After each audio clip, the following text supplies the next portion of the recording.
চিকিৎসার গাফিলতিতে প্রসূতি মৃত্যুর ঘটনায় তুমুল উত্তেজনা ছড়ালো হুগলির তারকেশ্বরে। তারকেশ্বর বাসস্ট্যান্ড এলাকার একটি বেসরকারি হাসপাতালের বিরুদ্ধে ক্ষোভ উগরে দিয়েছেন রোগীর আত্মীয় পরিজনরা। হাসপাতালে কেন চিকিৎসার গাফিলতি হবে এই প্রশ্ন তুলে তুমুল বিক্ষোভ দেখিয়েছেন সকলেই। জানা গেছে বর্ধমানের মাঠশিয়ালি এলাকার অর্পিতা ক্ষেত্রপাল নামে অন্তঃসত্ত্বা এক মহিলাকে গত বুধবার তারকেশ্বরের ওই হাসপাতালে ভর্তি করা হয়েছিল।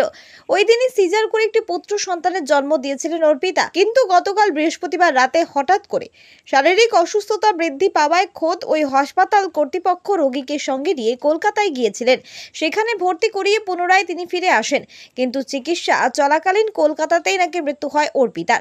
গতকালের এই ঘটনার পর আজ সকাল হতেই মৃতদেহ নিয়ে এসে ওই হাসপাতালের সামনে প্রায় 2 ঘন্টা ধরে তারা বিক্ষোভ দেখান।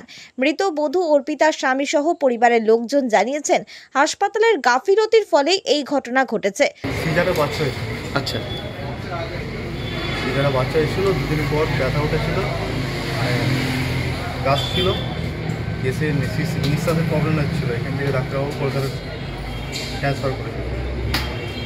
ডাক্তারবাবু নিজেকে করেছিল, ওখানে কালকে রাত্রে করেছিল ট্রান্সফার। ওখানে যে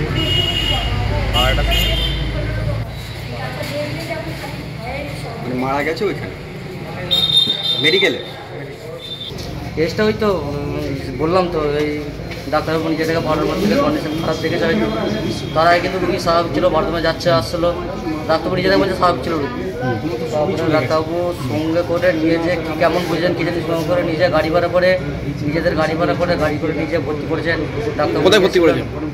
ওই কি নাম নাম হাসপাতাল কি বিকেল আরজিগড় হাসপাতালে ভর্তি করেছে। কোন ডাক্তারবাবু গেছিলেন? এই ডাক্তারবাবুর নামটা কি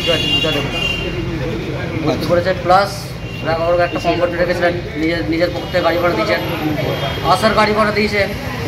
ওর একটা কমফোর্টার হচ্ছে নিজে থেকে ছিল, সব দেখাশোনা করার জন্য একটা কমফোর্টার রেখেছিলেন। কি মনে হচ্ছে? কি মনে হবে আর কি বলার কি আছে, কোন ডাক্তারবাবু এটা করে কি? এই প্রথম দেখলাম নিজের থেকে পক্ষ থেকে ডাক্তারবাবু পেশেন্টকে গাড়ি ভাড়া দিয়ে ভর্তি করাচ্ছে, নিয়ে আসছে। বলার কিছু নেই। আর কি ধারণা হচ্ছে আপনাদের এখানে? ধারণা কি আর কি সবই তো বুঝতে পারছেন, যা কথা বলি। অন্যদিকে ওই হাসপাতালের কর্ণধার ডাক্তার জয়দেব মল্লিক বলেন, একটা পেশেন্ট অন্ত্র দেখালে সুবিধা হয়, এ আমাকে একবারও দেখায়নি। ন্যাচারালি হার্টের যেসব পরীক্ষা নিরীক্ষাগুলো এখন আমরা করছি সেগুলো আমরা করতে পারবো। আবার এই মাটা যখন ব্যথা নিয়ে আসবে তখন আমি ফেরতও করতে পারবো, সেটাও একটা গ্রামাঞ্চলের পক্ষে খুব প্রবলেম। গরিব মানুষ, আমি ভর্তি করলাম না, ছেড়ে দিলাম। ফলে কিছু কিছু পেশেন্টকে আমার এই পরীক্ষা নিরীক্ষা ছাড়াই করতে হয়, বাধ্য হই। আমরা ইসিটা করে দেখিনি, ইকোটা তারকেশ্বরে রোজ হয় না। এখন পেশেন্ট ভালোভাবে অপারেশন হয়ে গেছে, পরের দিনে স্যালাইন খুলে দেওয়া হয়ে গেছে, খাওয়া দাওয়া করছে, বাথরুমে হেঁটে গেছে, নো প্রবলেম। হ্যাঁ, হঠাৎ করে ওই আপনার কালকে ওই বিকেলের দিকে 4টের সময় করে ওর প্রথমে একটু কাশি হতো, তারপর দিনে আমি তাহলে একটা কাশির বোটটা দিতে, ট্যাবলেট দিয়ে কাশি দিচ্ছে, মানে সেগুলো কমে যায়, কষ্ট হয়, এই স্যালাইনে চলে টলে এসে পড়ে। এবার তারপরেও যখন কমেনি তখন আমরা ওকে নেবুলাইজ করলাম। তারপর দেখছি যে না, কষ্ট থাকছে, তখন আমাদের এখানে আইসিইউ সেটআপটা আছে, তাতে করে ওকে 100% অক্সিজেন, তারপর এইসব ক্ষেত্রে আমরা ল্যাসিক্স ইঞ্জেকশন, লাইকোটিন সেগুলো দিলাম, দিয়ে কমছে আবার বাড়ছে। আমরা এখানে যারা প্র্যাকটিস করে তাদের সাথে আলোচনা করলাম, তারা বললো যে ডাক্তার যদি এটা এই অবস্থা হতে থাকে তাহলে কি কোনো বড় সেটাকে চেঞ্জ করবে। আমরা ওই জন্যে এই সন্ধ্যে পেশেন্ট আইসিইউ অ্যাম্বুলেন্স ছাড়া চেঞ্জ করতে পারবো না, স্বাভাবিকভাবেই আমরা ওকে আইসিইউ অ্যাম্বুলেন্স করে আসতে একটু সময় নিল। ওরা মোটামুটি আমরা এখান থেকে 8টা নাগাদ ফোন করলাম, 10টার মধ্যে চলে এলো। আমরা আইসিইউ সেটা তারপর আমি আমাদের এখানে আরামবাগ আরজিকরের একজন প্রফেসর আছেন, ওনার সাথে কথা বলে দেখুন আমাদের এখানে একটা পেশেন্ট এই হলে মেডিকেল কলেজে ওরা নেবে।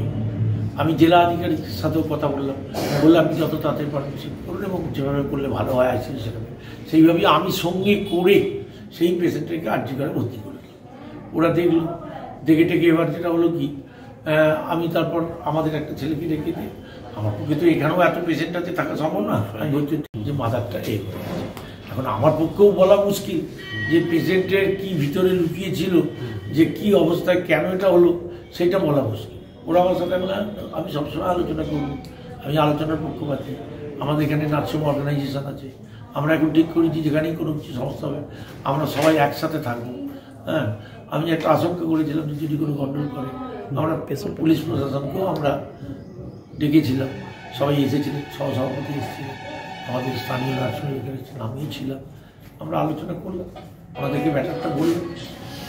পেশেন্টের কি হার্টের সমস্যা? আমি বুঝতে পারছি না কিছু, মানে দেখুন আমি ফিজিশিয়ান যেটা সেই ধরনের নয়, তো আমি গাইনোকোলজিস্ট। হ্যাঁ, এবার কিছু পেশেন্ট আমাদের কাছে যদি আগে আসে তাহলে আমরা হার্টের এগুলো চেক করতে পারি। এই পরে এলে কি হয়, তাদের আমরা তো ইন লেবারে এসে গেলে আর আমাদের সেই সুযোগটা থাকে না। আগামী দিনে হয়তো আমাদের ভাবতে হবে। গ্রামাঞ্চলের যে পরিষেবা, সেই ক্ষেত্রে যে চটজলদি সব করে নেওয়া, মতো পরিষেবা তারকেশ্বরে সেই সেটা ইকোই হয় না, তো সপ্তাহে 2 দিন না 3 দিন হয়। মৃত পেশেন্টের বাড়ির লোকের যেটা অভিযোগ, যে এক্ষেত্রে হাসপাতাল কর্তৃপক্ষের গাফিলতি ছিল বলেই ওনারা পেশেন্টকে নিয়ে গেছেন, নিয়ে গিয়ে নিজের আত্মাও নিজে গিয়ে ভর্তি করেছেন। অন্য কোথাও কি এই ধরনের ঘটনা? দেখুন, আমাদের যেটা নিয়ম আছে এখন সব জায়গাতেই বলছে যে পেশেন্টকে আনকেয়ারলি ফেলে দিলে হবে না। এই পেশেন্টটা আপনি রেফার লিখে দিলেন, পেশেন্টটা চলে গেল, কোথায় ভর্তি হবে আপনি দেখলেনও না, সঙ্গে কিছু থাকলেনও না, সেটা পেশেন্টের পক্ষে অসুবিধা হয়। আমি বেটার ট্রিটমেন্টের জন্যে, যাতে করে তাকে কোনো রকম হ্যারাস হতে না হয়, সেই জন্যই আমি সঙ্গে গেছি, যাতে করে পেশেন্টের বেনিফিটটা হয়। তারকেশ্বরের সর্বপ্রথম মডিউলার ওটি-যুক্ত hospital Tarakeswar Apollo multi speciality hospital. যোগাযোগ নাম্বার 03212276400 অথবা 9474147604।